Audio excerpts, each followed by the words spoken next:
मेरे जो सलमान रुश्दी के व्यूज हैं वो बरका के दत्त के इंटरव्यू के अंदर मैंने दिए हुए हैं। वाहिद पाकिस्तान का लीडर, बाकी तो हमारे लीडर्स उसके खिलाफ बात नहीं करते थे क्योंकि मगरब में उसकी बड़ी सपोर्ट थी। एक तो मेरे बड़े क्लियर व्यूज हैं उससे, और उस इंटरव्यू में भी मैंने कहा कि इसने 1.5 अरब मुसलमानों की इससे तौहीन की।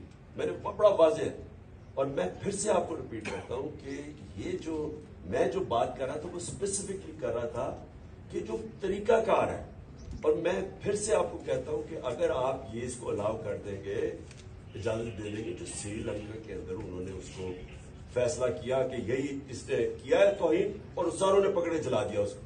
आपको अंदाजा नहीं है कि इस मुल्क को कितना नुकसान हुआ। मैं प्राइम मिनिस्टर था, बाहर के लीडर्स की कॉल्स आई मुझे, जो लोगों का जो बाहर के प्रेस में हमारे केस लिखा गया। सो इसलिए जिस वक्त आप वो इंडोर्स करते हैं ना, आप दरवाजे खोल देते हैं।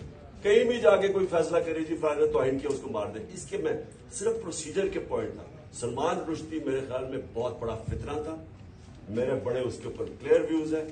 मैं उसको कहा कि मैं कभी किसी फोरम के करीब हम नहीं जाना चाहते जिधर ये फितना, जिसको पता था कि मुसलमानों को होते हुए इसे तकलीफ पहुंचाई।